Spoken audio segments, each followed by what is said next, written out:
Kalau mengutip data dari Startup Ranking, ternyata saat ini Indonesia itu sudah masuk dalam 5 besar negara yang memiliki jumlah startup terbanyak di dunia. Ini jumlahnya mencapai sekitar 2.100 startup sampai data per saat ini begitu ya. Dan jadi memang terlihat dari data itu bahwa saat ini membangun atau merintis usaha atau startup itu sudah menjadi pilihan yang cukup menarik juga di samping hanya menjadi karyawan biasa. Nah, tentu saja tadi Daniel juga sudah sebutkan, membangun usaha rintisan atau startup ini juga penting sekali untuk memikirkan modal awalnya ya, seperti apa, seberapa besar, dari mana sumbernya, dan ini harus sangat diperhatikan karena memang banyak survei yang membuktikan bahwa ternyata salah satu alasan utama penyebab startup gulung tikar ini adalah karena kekurangan modal awal atau pokoknya berbagai macam hal tentang pendanaan begitu ya. Nah, sekarang kita akan belajar sama-sama ya, bukan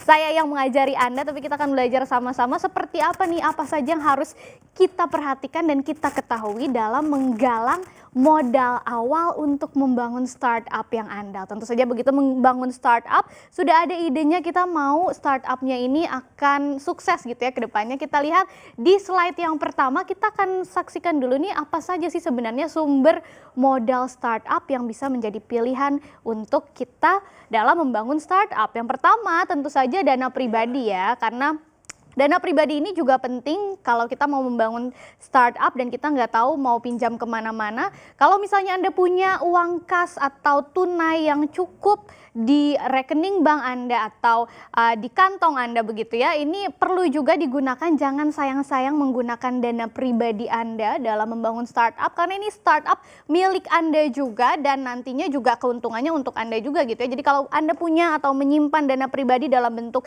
cash ataupun misalnya aset seperti emas atau rumah, itu nggak ada salahnya juga Anda rela untuk berkorban sedikit di awal menjual aset-aset yang Anda punya untuk membangun startup tadi. Startup impian Anda yang mungkin nanti diharapkan bisa berkembang ke depannya begitu ya. Nah, kalau misalnya Anda nggak punya sama sekali dana pribadi begitu ya, baik untuk dalam bentuk cash ataupun aset-aset tadi, Anda bingung nih mentok di modal awal gimana caranya membangun startup, mungkin Anda bisa coba pilihan atau alternatif sumber modal lainnya. Bisa tadi saya bilang juga ke Daniel ya, keluarga atau teman, karena ini kalau kita punya orang terdekat begitu ya, bisa juga dimanfaatkan, bukan dimanfaatkan sih, ini istilahnya juga love money karena mendapatkan sumber dana dari orang-orang terkasih dan karena sesuatu yang kita inginkan begitu ya. Jadi misalnya Anda punya startup, kemudian Anda melobi keluarga atau teman Anda untuk mendanai, tentu saja yang harus Anda lakukan pertama menjelaskan startup Anda itu seperti apa prospeknya ke depan begitu ya, dan apa keuntungan yang mereka dapatkan kalau harus meminjamkan modal awal untuk Anda begitu. Apakah mereka nanti bisa mungkin berbagi ekuitas atau keuntungan ke depannya, kemudian juga pokoknya itu tergantung dari Anda dan keluarga atau kerabat terdekat Anda, perjanjiannya seperti apa, bagaimana caranya Anda membuat mereka tertarik untuk mendanai startup Anda tadi supaya nanti bisa berkembang ke depannya dan mungkin nanti bisa jadi bisnis keluarga atau bisnis bersama teman juga begitu ya. Kemudian juga kelebihannya tentu saja kalau berbeda dengan pinjaman bank nanti ya, kalau keluarga dan teman mungkin bisa lebih fleksibel nih dalam pengembalian modal atau tadi pinjamannya. Kalau di pinjaman bank ini tentu Anda harus perhatikan lagi seperti apa kriteria atau ketentuan-ketentuan yang ditentukan oleh bank tadi dalam meminjamkan uang untuk membangun atau mengembangkan startup Anda, apa saja yang harus Anda lakukan atau bunganya seperti apa, itu harus Anda baca detail. Jangan sampai nanti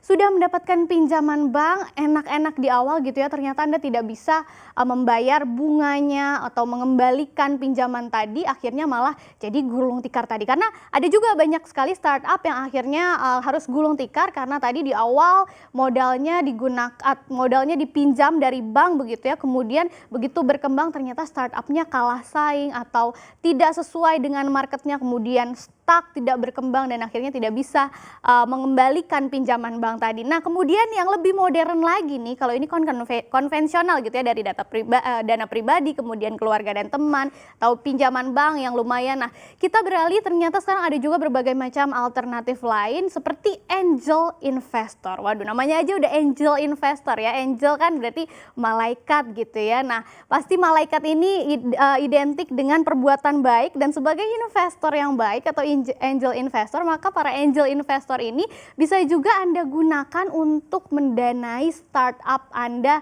ke depannya begitu ya. Jadi investor yang akan mendanai Anda secara pribadi ataupun berkelompok juga bisa untuk startup Anda berkembang ke depannya. Nah, angel investor ini sudah ada banyak sekali, di Indonesia juga ada, salah satunya ini ada Shinta ini mendanai salah satu startup yaitu Games Dreadout kalau tidak salah ya, dan ini ada juga beberapa startup lainnya yang dia danai, dan ada juga beberapa angel investor lainnya tentu saja yang harus Anda perhatikan dan bisa Anda lirik juga untuk mungkin ditarik mendanai startup Anda. Kemudian juga ada mirip-mirip dengan angel investor, ini ada modal ventura. Biasanya kalau angel investor ini akan mendanai startup yang awal-awal gitu, yang benar-benar baru merintis. Kalau modal ventura dia akan lebih strict lagi, akan lebih detail lagi melihat atau menseleksi begitu ya, apa saja nih startup yang akan mereka danai dan bagaimana prospek bisnisnya ke depannya.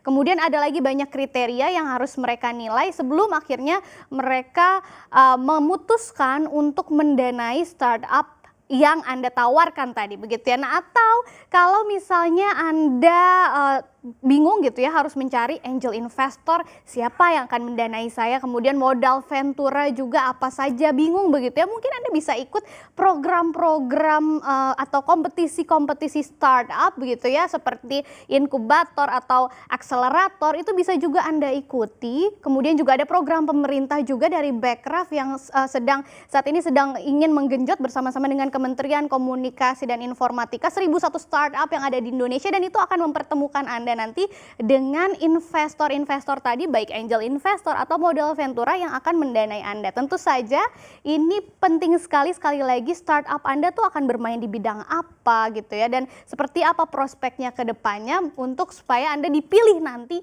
menjadi startup yang akan didanai oleh investor-investor dari berbagai macam kalangan begitu ya. Kita lihat di slide yang selanjutnya, ini ada salah satu data fakta tentang tren pendanaan modal global dari KPMG Enterprise. Seperti apa sih sebenarnya datanya gitu ya, pergerakannya. Kalau kita lihat dari data KPMG Enterprise ini, pendanaan modal global ini bisa dari tadi investor angel ataupun modal venture atau venture capital, baik yang mendanai startup awal, early ataupun later yang sudah stage-nya sudah di atas early begitu ya. Kita lihat dari kuartal pertama 2017 ke kuartal kedua 2019, data terbaru ini meningkat ya, trennya meningkat meskipun per kuartalnya ini fluktuatif. Kita lihat di kuartal pertama sampai ke kuartal kedua 2018 itu puncaknya ada di sekitar 80 miliar dolar Amerika Serikat. Kemudian kita lihat kalau dari kuartal pertama ke kuartal kedua itu biasanya meningkat, kemudian kuartal ketiga turun lagi, kuartal keempat baru naik lagi. Kita lihat di kuartal pertama dan kuartal kedua tahun ini, di kuartal pertama tahun ini lebih rendah daripada kuartal terakhir 2018 begitu ya, ada di angka kurang dari 60 miliar dolar Amerika Serikat, sekitar 55 miliar dolar Amerika Serikat. Kemudian di kuartal kedua ternyata turun lagi, ini ada di angka 53 miliar dolar Amerika Serikat. Dan memang ada juga beberapa survei yang mengatakan dari Gallup salah satunya itu 77% startup ternyata masih mengandalkan dana pribadi tadi. Tapi memang banyak juga akhirnya yang karena terlalu mengandalkan dana pribadi mungkin kurang kreatif gitu ya mencari pendanaan, akhirnya tidak bisa melanjutkan startupnya. Dan survei lain dari Entrepreneur.com ini mengatakan bahwa hanya 0,05% tadi yang menggunakan sumber dana dari modal Ventura. Nah, jadi ini membuka mata kita ya bahwa ternyata masih banyak sumber pendanaan lain, tadi angel investor, kemudian juga modal Ventura dan juga yang lain-lainnya. Nah, sekarang kita akan lanjut ke slide yang terakhir. Saya tidak akan banyak menjelaskan karena nanti lebih detail oleh Daniel dan juga narasumber yang hadir di studio. Kita lihat ini ada beberapa pertimbangan ternyata investor tadi dalam memilih startup mana yang harus mereka danai. Ini setidaknya ada 3 yang umum ya, walaupun ada turunan-turunannya lagi, tapi setidaknya ada 3 yang utama. Yang pertama, mereka akan melihat siapa founder atau pendiri dan timnya seperti apa sih. Apakah timnya cukup kreatif tadi, salah satunya adalah mencari dana, atau dilihat dari idenya apakah si pendiri dan timnya ini berhasil membuat suatu ide yang kemudian mendisrupsi pasar begitu ya. Seberapa pentingnya ide mereka dan kemudian juga produknya tadi, brand mereka yang mereka kembangkan dalam startup ini seperti apa potensinya ke depannya, prospeknya ke depannya, apakah akan sangat berguna untuk pasar dan masyarakat umum.